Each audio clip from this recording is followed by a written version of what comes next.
Hola, buenos días. Mi nombre es Verónica Hurtado Salazar, residente de Pediatría de la Universidad del Valle, y el día de hoy hablaremos sobre lo que es la aortopatía en niños.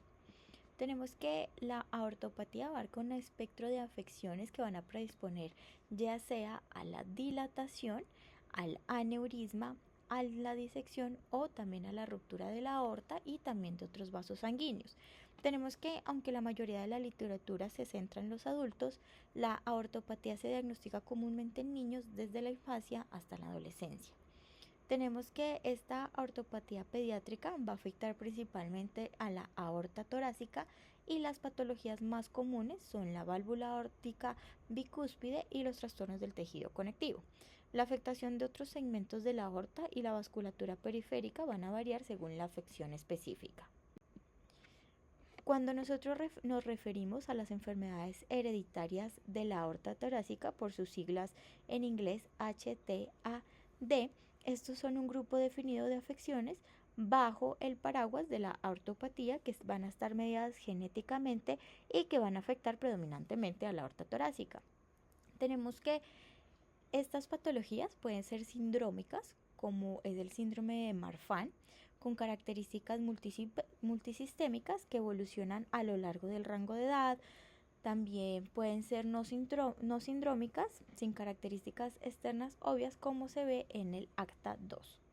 Tenemos que además pues existe una amplia variabilidad en las presentaciones infantiles que pueden ir desde poco o ningún agrandamiento aórtico hasta patología grave de la aorta y otros vasos. Tenemos como factores únicos asociados con un mayor riesgo en cada condición. Entonces nosotros tenemos que aquí en estas tablas que podemos visualizar vemos las características de estas enfermedades hereditarias de la aorta torácica. Entonces aquí nosotros encontramos el síndrome de Marfan y acá encontramos los factores de alto riesgo para desarrollar algún compromiso de lo que es la aorta. Y pues principalmente, como decimos, la aorta torácica. Sin embargo, ya vamos a ver que hay otras que comprometen otras vasculaturas. Entonces nosotros tenemos que en el síndrome de Marfan quienes presentan mayor riesgo son cuando se presenta el de presentación temprana, previamente llamada síndrome de Marfan congénito, y también pues que puede estar asociadas a variantes como lo que es la FBN1. También, por ejemplo, cuando la tortuosidad arterial sea mayor a 50, sobre todo pues se mide esto por la tortuosidad de la arteria vertebral. Tenemos otro que es el síndrome de Loeys-Dietz, en donde también van a tener mayores factores de riesgo de presentar estas afectaciones de artopatía cuando se tienen estas variantes, que es la TGFBR1 o la TGFBR2, y que además pueden estar asociados con un mal pronóstico. Tenemos que, por ejemplo, las personas que presenten estas variantes, aparte de presentar mayor riesgo para estas aortopatías, pueden presentar craneosinostosis, pueden presentar úvula bífida, como ya vamos a ver, también esta tortuosidad arterial, una piel translúcida, y también, por ejemplo, en lo que son las mujeres van a presentar mayor riesgo si presentan esta variación del TGFBR2. Tenemos otras patologías como es el síndrome vascular de Ehlers-Danlos, en donde pues hay una sustitución de la glicina, pueden haber pues diferentes variantes, y aquí habla de mayor riesgo de desarrollar alguna de estas aortopatías si presenta una tortuosidad de la arteria vertebral ajustada por lo que es la talla mayor a 15.5. También, por ejemplo, cuando presentan mayor frecuencias de hematomas, que tengan historias de prematuridad, que tengan historias pues como de algún evento mayor arterial o de órgano, ¿sí? Entonces, por ejemplo, alguna disección o ruptura aórtica, alguna intervención de aneurisma, alguna perforación ya sea uterina, hepática, esplénica, entre otras, o un hemotórax. Ya tenemos otras variantes como es de acta 2 que también presentan mayor riesgo, otra que es PRKG1 y EFEMP2. Y en general, aquí inicialmente nosotros vamos a ver cuáles son los factores de riesgo en todos los pacientes para desarrollar pues algún tipo de estas aortopatías.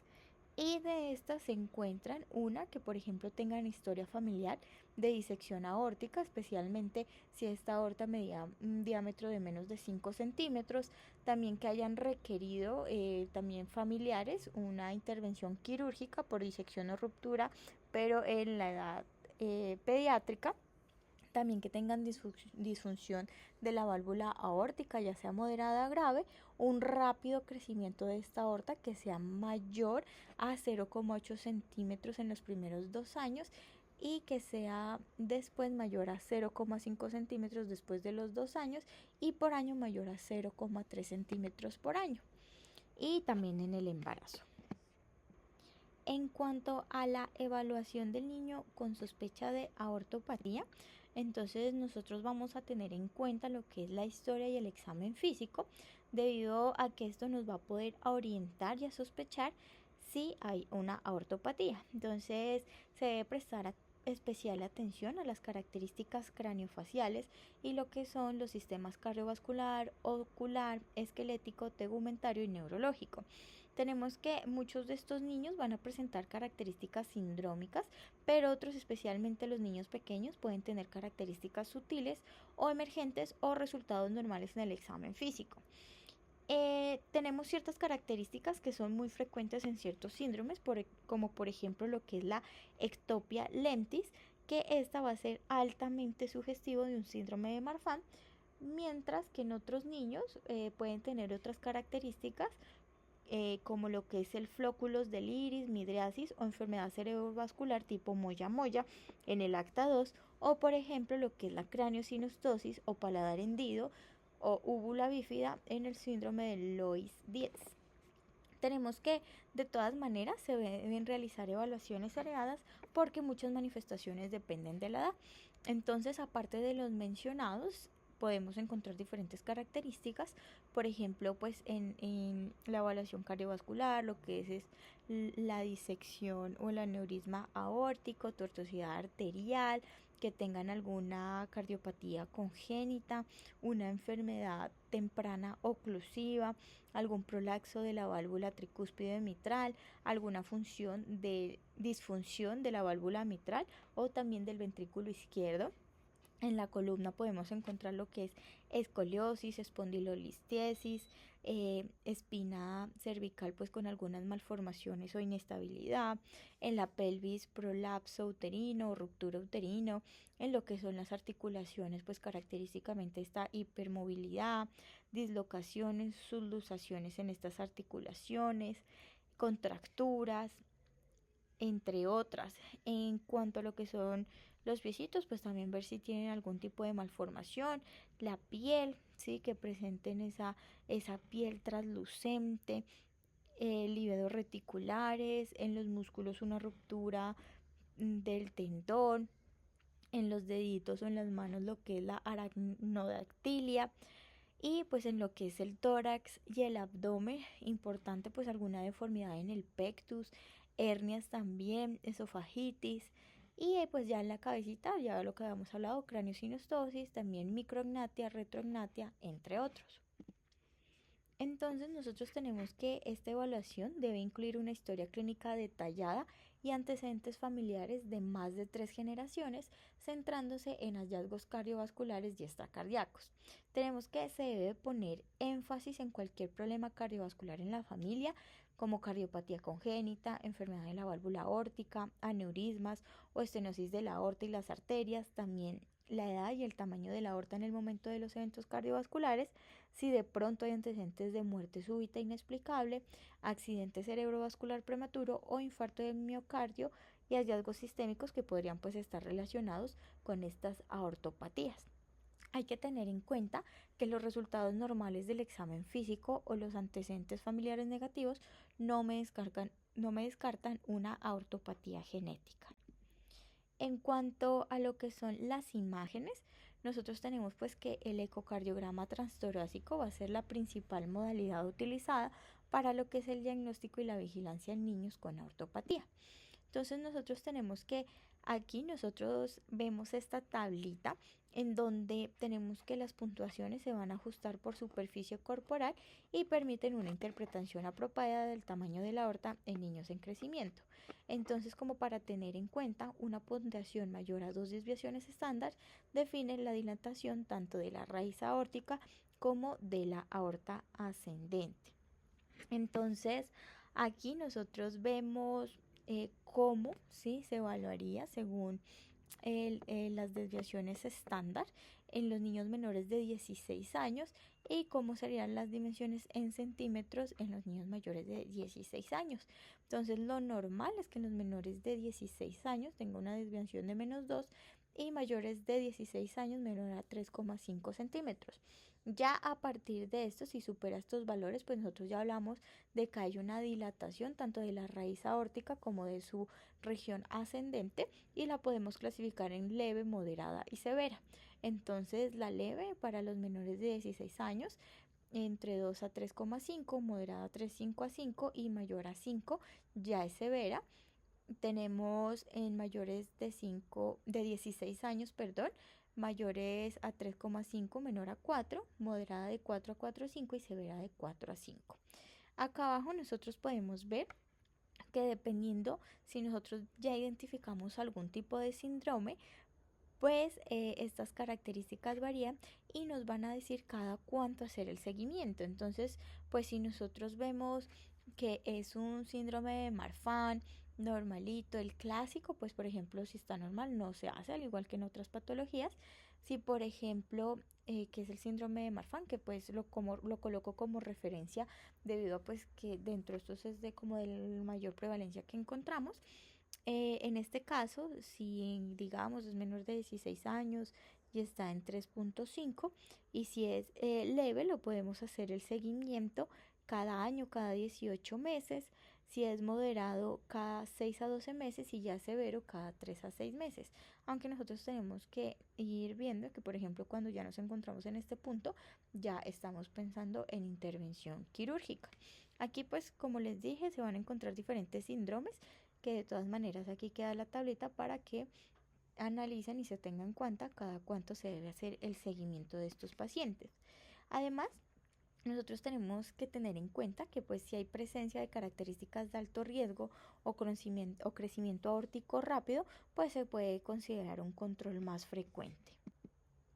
En cuanto al uso del ecocardiograma transesofágico, nosotros tenemos que este va a ser esencial para la evaluación intraoperatoria y también la evaluación integral de la luz verdadera y falsa en las aortas disecadas antes y después de la reparación. Tenemos que este eco transesofágico es una modalidad de diagnóstico por imágenes que va a ser alternativa para la sospecha de disección cuando, por ejemplo, lo que es la angiografía por tomografía computarizada no es definitiva. En cuanto a otro tipo de imagen, como por ejemplo resonancia o tomografía, tenemos que estos en realidad se van a realizar cuando se necesita una mejor visualización de la aorta u otras arterias, cuando hay antecedentes de o porque tienen algún riesgo de enfermedad vascular extracardíaca, porque ya son pacientes que se encuentran cerca al umbral quirúrgico o cuando presentan dilatación o disfunción ventricular. Bueno, ya en cuanto a las pruebas genéticas, nosotros tenemos que se debe considerar la realización pues de estas pruebas genéticas cuando existe una probabilidad razonable de que se tengan estas aortopatías hereditarias o cuando un diagnóstico genético específico puede afectar el tratamiento. Tenemos que para esto se pueden utilizar paneles multigenéticos que van a incluir genes asociados con estos trastornos que pues es lo más utilizados. Sin embargo, por ejemplo, cuando existe una variante patogénica familiar conocida o cuando la presentación clínica va a sugerir firmemente pues un diagnóstico específico, se puede utilizar pruebas de un solo gen. Por ejemplo, en presencia de ectopia lentis se pediría lo que es la variante FBN1, que es para el síndrome de Marfan. Se pueden considerar también pruebas más amplias, lo que es secuenciación del exoma completo. Sin embargo, pues nosotros debemos de tener en cuenta que las variantes causantes de las enfermedades se van a identificar mediante pruebas genéticas en el 8 al 36% de las personas evaluadas y van a tener un mayor rendimiento en niños pequeños con manifestaciones sindrómicas. También a tener en cuenta, tenemos que el Colegio Americano de Genética Médica y la Asociación de Patólogos Moleculares han establecido pautas para la interpretación de variantes raras con variantes agrupadas en 5 categorías. Entonces se pueden catalogar como patógena, probablemente patógena, variante de significado incierto, probablemente benigna y benigna. Tenemos que las variantes patógenas y probablemente patógenas tienen evidencia suficiente para respaldar su papel en el desencadenamiento de la aortopatía y por otro lado se pueden utilizar también para identificar a otros miembros de la familia en riesgo. Cuando se obtiene un resultado de variante de significado incierto, pues en realidad estas variantes me requieren una reevaluación con el tiempo, ya que eventualmente se confirmará pues si son patógenas o benignas. Entonces aquí nosotros vemos cómo sería el abordaje de niños que tengan una válvula aórtica bivalva y cuando no la tienen así.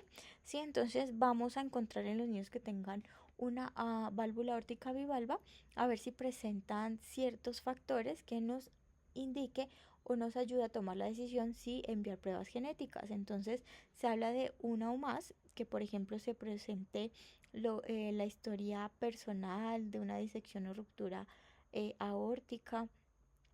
Tenemos también una perforación de pues una víscera. También, por ejemplo, que tengamos características sindrómicas de algún síndrome de los previamente nombrados, que por ejemplo ya se tenga pues que en la familia el antecedente de que se tenga variantes patogénicas o que tenga antecedentes familiares de también de disección, de aneurisma, entre otros. Y también considerar pues si tiene alguna de las siguientes mediciones, entonces un score de la aorta ascendente mayor a 5, de la raíz mayor a 3,5, de la parte ascendente de la aorta mayor a 4, entre otros. Y ya, por ejemplo, cuando no tienen esta válvula aórtica, que podemos tener en cuenta lo mismo que tengan pues la historia personal de una ruptura, una ruptura o disección aórtica, cuando por ejemplo esta aorta ascendente o la raíz mida más de 2, lo que habíamos hablado, y menor de 3 y por ejemplo que nosotros veamos que tiene características sindrómicas o por ejemplo que esta dimensión también del diámetro de la raíz aórtica o la aorta ascendente sea mayor a 3 o mayor a 5, pues ya igual lo que habíamos hablado, si es mayor a 2 ya esto es anormal y ya también nos indica cuándo hay que evaluarlos, además pues que tener antecedentes familiares parecidos a los que ya habíamos nombrado. Si es así, pues se toman las pruebas genéticas si el resultado es negativo y sin embargo, pues si por ejemplo tienen una imagen con dilatación aórtica o aneurisma, pues en realidad uno lo considera el riesgo pues relativo. Y pues esto tampoco va a descartar, como ya habíamos mencionado, por completo que tenga una aortopatía hereditaria. Si es positivo el resultado, pues se debe hacer estudios genéticos en cascada también pues a los familiares. En cuanto a la terapia médica que se ha visto para la ortopatía, que se deriva principalmente o es extrapolado principalmente de ensayos clínicos aleatorizados en lo que es el síndrome de Marfan. Dentro de los medicamentos que se recomiendan se encuentran los ARA2 y los beta-2 y se consideran que son seguros y eficaces para retardar la tasa de crecimiento de la aorta. Tenemos que se ha visto pues que esta terapia puede ser más beneficiosa si se inicia a edades más tempranas. Aquí nosotros tenemos este estudio que lo que buscaba era determinar los efectos de los beta bloqueadores con los ARA2 que se utilizan ampliamente en el tratamiento del síndrome de Marfan. Este fue un metaanálisis en donde se incluyeron 7 ensayos con 1.442 pacientes que se encontró que todos los ARA2 redujeron la tasa de aumento de la raíz aórtica en aproximadamente la mitad. Entonces aquí vemos la importancia. Los beta bloqueadores tuvieron un efecto similar y también evidenciaron pues que si se utilizaba terapia combinada pues se podrían tener efectos mayores. Aquí en el New England Journal of Medicine en el 2014 se presentó este estudio, que también es un ensayo clínico aleatorizado, en donde se quiso comparar entre los arados lo que es el atenolol versus el losartán en estos niños y adultos jóvenes con síndrome de Marfan. Se incluyeron 608 participantes de 6 meses a 25 años y dentro de los resultados se encontró que no había diferencias significativas entre estos dos medicamentos. Sin embargo, los dos logran controlar la tasa de dilatación de la raíz aórtica durante un periodo de 3 años. Entonces sí se ha encontrado evidencia frente a este manejo. Pero como les mencioné, esto en el síndrome de Marfan y se extrapola en los otros síndromes. Aquí nos habla, por ejemplo, de qué terapia, ¿sí? También lo que hemos hablado, si es leve, moderada o severa. Entonces, incluso pues se habla que cuando es leve, en la mayoría solo un medicamento, y ya en los otros se pueden considerar pues la terapia dual cuando es moderada a severa. Importante, y es que se deben evitar siempre lo que son los antibióticos, las fluoroquinolonas y también los agentes que van a causar vasoconstricción, hipertensión o taquicardia. En cuanto a la intervención quirúrgica profiláctica, nosotros tenemos que la cirugía va a estar indicada en ciertas dimensiones aórticas, típicamente cuando sea mayor o igual a 4,5 centímetros, y tenemos que la reparación electiva puede ocurrir en umbrales más bajos en grupos pues de alto riesgo.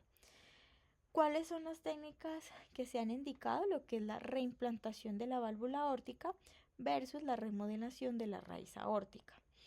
Tenemos que en realidad preferida es la reimplantación de la válvula aórtica, debido a que esta remodelación de la raíz aórtica se ha visto que conlleva a un mayor riesgo de dilatación anular tardía e insuficiencia aórtica si no se respalda con una anuloplastia externa. Ya para hablar un poquito acerca de los síndromes más conocidos, tenemos el síndrome de Marfan, que es un trastorno multisistémico del tejido conectivo, el cual va a estar causado por variantes patógenas del FBN1 con manifestaciones cardinales que involucran tanto el sistema ocular, musculoesquelético y cardiovascular. Tenemos que su prevalencia estimada es de 1 por cada 5.000 a 10.000 personas. Tener en cuenta que también es una enfermedad autosómica dominante que va a afectar tanto a hombres y a mujeres con igual frecuencia, aunque se ha visto que los pacientes masculinos tienen una presentación más grave y también más temprana. Además se ha visto pues que en realidad todos los grupos étnicos y raciales se ven afectados, pero lo que son las manifestaciones esqueléticas y sistémicas pueden ser menos comunes en poblaciones asiáticas e hispanas en comparación con las poblaciones blancas. Dentro de los hallazgos cardiovasculares que conducen pues a esta morbilidad importante en el síndrome de Marfan y lo que es la muerte temprana, se incluye lo que es la dilatación de la raíz aórtica, que me va a predisponer a la disección y la ruptura de la misma, también el prolapso y regurgitación de la válvula mitral y tricúspide, la disyunción del anillo mitral y disfunción ventricular izquierda. Además, la dilatación típicamente se produce predominantemente en lo que es la raíz aórtica. Se ha visto que la edad de inicio y la velocidad de progresión de esta dilatación de la raíz es variable. Y uno de los predictores más fuertes de disección aórtica del síndrome de Marfan es esta dimensión de la raíz aórtica. Aquí nosotros tenemos unos criterios que se establecieron para el diagnóstico del síndrome de Marfan. Entonces, nosotros tenemos que, por ejemplo, en ausencia de historia familiar, se deben presentar al menos de 2 de los siguientes. Y cuando hay historia familiar de síndrome de Marfan, solo uno. Dentro de esto está la dilatación de la raíz aórtica mayor a la desviación mayor a 2, la ectopia lentis o también una puntuación mayor de 7 en el score que nosotros podemos ver acá abajo en esta escala, en donde se incluyen varias manifestaciones que van a dar diferentes puntajes. Nosotros tenemos que tener en cuenta que se deben realizar pruebas genéticas a los niños en quienes se va a sospechar de síndrome de Marfan. Un pequeño porcentaje, aproximadamente entre el 3 al 5%, van a cumplir los criterios clínicos para Marfan, pero van a tener resultados negativos en las pruebas genéticas. También tenemos una variante del síndrome de Marfan, que es el de aparición temprana y que antes era llamado neonatal o infantil y se refiere a un subconjunto de casos en individuos que típicamente se presentan como neonatos con la presentación más grave y progresiva. Y estos pueden incluir anomalías cardiovasculares, pulmonares, oculares, musculoesqueléticas y diafragmáticas. Dentro de las manifestaciones cardiovasculares, pues ya ha visto lo que es el prolapso y regurgitación graves de la válvula mitral y tricúspide, lo que es la insuficiencia cardíaca congestiva y la dilatación progresiva de la raíz aórtica. Al momento del diagnóstico se debe realizar un eco-TT para evaluar pues cómo está esta raíz de la aorta, su región ascendente y la válvula mitral. Tenemos que las imágenes seriadas anuales son adecuadas para la mayoría de los niños con síndrome de Marfan, aunque también se van a basar principalmente en el tamaño de la aorta.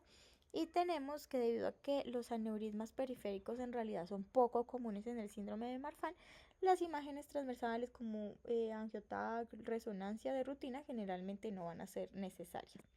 Otro de los síndromes que podemos encontrar, tenemos el síndrome de Loeys-Dietz, en donde tenemos que aquí este es un espectro de afecciones que afectan los sistemas cardiovascular, craneofacial, esquelético, cutáneo e inmunológico. Tenemos que este espectro va a ser causado por variantes heterocigóticas patógenas de pérdida de función en 6 genes que van a codificar para lo que son el factor de crecimiento transformante beta y lo que provocan LDS1 y LDS6. Tenemos que dentro de las características cardiovasculares se superponen un poquito pues con lo que son el síndrome de Marfan, pero también incluyen un alto riesgo de dilatación progresiva de la raíz aórtica, la disección de tipo A y degeneración mixomatosa de la válvula mitral con prolapso y regurgitación. Tenemos que tanto el síndrome de Marfan como este síndrome de Loeys-Dietz van a presentar ciertas características. Sin embargo, una de las características como más representativas de lo que es este síndrome de Loeys-Dietz está lo que es la craneosinostosis, el hipotiroidismo, el paladar hendido, ¿sí? Como podemos ver aquí, entonces craneosinostosis, el hipertiroidismo, bueno, podemos tener paladar hendido, lo que es la úvula bífida, exotropia, también escleras oscuras y decoloración, caries dentales extensas y pues esta piel muy translúcida. Tenemos que además tener en cuenta que no solo compromete pues lo que es el arco y la región ascendente de la aorta, sino que también puede predisponer a aneurismas y disecciones en todo el árbol arterial. Dentro de la evaluación tenemos el ecocardiograma transtorácico y también, como ya incluye otros vasos periféricos, se deben tomar estudios transversales que vayan a ir desde la cabeza hasta la pelvis al inicio del estudio y también durante la vigilancia. Se puede tratar también con ARA2 o beta bloqueadores y en comparación con el síndrome de Marfan, pues tenemos que se asocia más a cardiopatía congénita, a mayor riesgo de disección aórtica, a la afectación de aorta distal y pues también a la afectación de arterias periféricas como hemos nombrado. En cuanto a los umbrales quirúrgicos, se ha visto pues que tienden a ser más pequeños que del síndrome de Marfan debido a que se ha visto mayor riesgo pues de disección. En el síndrome vascular de Ehlers-Danlos tenemos que esta es un síndrome autosómico dominante causado por variantes en el COL3A1 que van a codificar parte del colágeno tipo 3. En cuanto a la prevalencia, es 1 por cada 50.000 y 150.000. Y hay algo importante es que la variante se puede heredar en el 50% de los casos, pero el otro 50% de los casos puede ser de novo. Tenemos que dentro de las manifestaciones tenemos que los hematomas y las laceraciones cutáneas son efectos adversos más frecuentes en los niños. Lo que es la disección y rotura de la aorta y otras arterias, el neumotórax, la perforación de órganos huecos también son eventos de mayor riesgo. En ellos, la disección y la ruptura puede ocurrir en casi cualquier arteria mediana o grande, pero se producen con mayor frecuencia en las arterias carótidas o vertebrales. Estos niños pues suelen tener rasgos dismórficos sutiles o inexistentes y el diagnóstico a veces pues por la misma razón suele retrasarse o pasarse por alto. Dentro de los rasgos comunes que podemos encontrar, encuentra la piel translúcida con venas fácilmente visibles, que en realidad pues es más difícil de apreciar en personas de piel oscura. También podemos encontrar ojos hundidos, pues lo que son las ojeras, nariz pequeña y estrecha y labios finos, la piel blanda, sangrar fácil, también hematomas con facilidad. Tenemos que otras características es que por ejemplo son niños que requieren más fácil pues suturas por decirlo así, y estos niños incluso suelen dormir con los ojos abiertos. Dentro de otros hallazgos está el pie zambo o plano, hipermovilidad de las articulaciones pequeñas y la acrogeria. En cuanto a las imágenes, el ecocardiograma transtorácico, como en todo, se debe realizar al momento del diagnóstico. También se deben realizar imágenes transversales desde la cabeza a la pelvis, pero pues sí pueden retrasarse hasta después de los 3 años para evitar pues todo lo que tiene que ver con la sedación, con los otros riesgos pues que conlleva tomar de estos exámenes. Tenemos que, sin embargo, así los resultados salgan normales, no descarta el riesgo de un evento arterial, y lo que es el tratamiento con beta bloqueador ahora 2 de tercera generación, pues puede ser razonable, sin embargo todavía no se justifica en más estudios. Eso les traía para hoy, muchas gracias.